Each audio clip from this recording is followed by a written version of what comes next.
ओम नमः शिवाय. साधना प्रभामध्ये तुमचे खूप खूप स्वागत. ओम नमो भगवते वासुदेवाय. कथा अधिक मासाची. दाट अरण्यात तपोवनामध्ये अनेक ऋषी मुनी बसले होते. तिथे महर्षी व्यास आले. ते सर्वांना म्हणाले, आता पुरुषोत्तम मास येणार आहे. या महिन्यात स्नान, दान, व्रत, नेम अशी खूप पुण्यकर्म करायची आहेत. ऋषी मुनी आनंद दिले. त्यांनी अधिक मासाची माहिती सांगण्याची व्यासांना विनंती केली. महर्षी व्यास म्हणाले, चंद्र सूर्याच्या गतीमुळे दर 10 दिवसांचा फरक पडत असतो. म्हणून दर 3 वर्षांनी 1 महिना अधिक धरून कालमापनाचा ताळमेळ बसवलेला आहे. तो अधिक महिना म्हणजे पुरुषोत्तम मास होय. व्यास पुढे म्हणाले, ही अधिकच्या 13व्या महिन्याची कथा मला नारदांनी सांगितली. नारद पृथ्वीवर फिरत होते. त्यावेळी त्यांना अनेक दुःखी माणसं दिसली.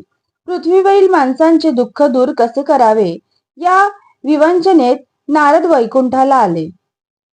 भगवान विष्णू ध्यानस्थ होते. नारदांनी विष्णूंना विचारले, आपण कशाचे ध्यान करत आहात?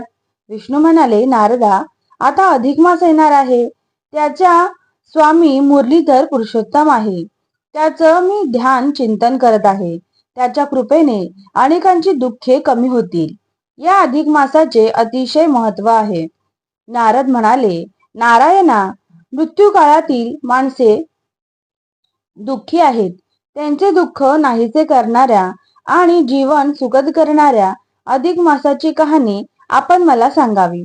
आपले सुविचार मी पृथ्वीवरील लोकांना ऐकवीन. त्यामुळे त्यांची दुःखे कमी होऊ लागतील. विष्णू म्हणाले, चंद्र सूर्याच्या गतीत जो फरक पडतो त्याचा मेळ घालण्यासाठी दर 3 वर्षांनी 1 महिना अधिक मानावा लागतो. या महिन्यात सूर्य संक्रांत नसते. म्हणून त्याला मलमास किंवा मलिन महिना असे सुद्धा म्हणतात. या अधिक मासात मुंज विवाहासारखी मंगल कार्य करीत नाहीत. मी त्या मलिन अधिक मासाला पुरुषोत्तमाचे दिव्य स्वरूप प्राप्त करून दिले. मुरलीधर श्रीकृष्णाने वर दिला की या अधिक मासात तीर्थस्नान, व्रत, नियम वगैरे धर्माचरणाची पुण्यकर्मे जे कोणी करतील त्यांना पुरुषोत्तमाची कृपा लाभेल. त्यांचे जीवन सार्थक होऊन त्यांच्या सदिच्छा सफळ होतील. एकदा 5 पांडवांनी श्रीकृष्णाला आम्ही कोणते व्रत करावे असा प्रश्न केला. त्यावेळी श्रीकृष्ण म्हणाले, अधिक मासातील व्रत करावे व नियम पाळावेत. त्यामुळे पुरुषोत्तमाची कृपा लाभेल. श्रीकृष्णाच्या सांगण्याप्रमाणे पांडवांनी सर्व पुण्यकर्मे केली. त्यांचे इच्छित फल त्यांना प्राप्त झाले. त्यांना राज्य मिळाले व ते सुखी झाले. अधिक मासाचे महत्व जाणून अनेकांनी पुण्यकर्मे, तीर्थयात्रा व तीर्थस्नान केले.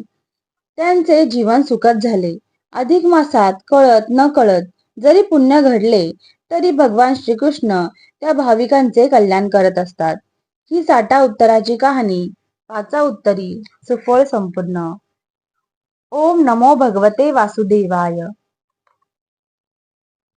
परमहंस सद्गुरु स्वामी मकरंदनाथाय नमः. ओम नमः शिवाय.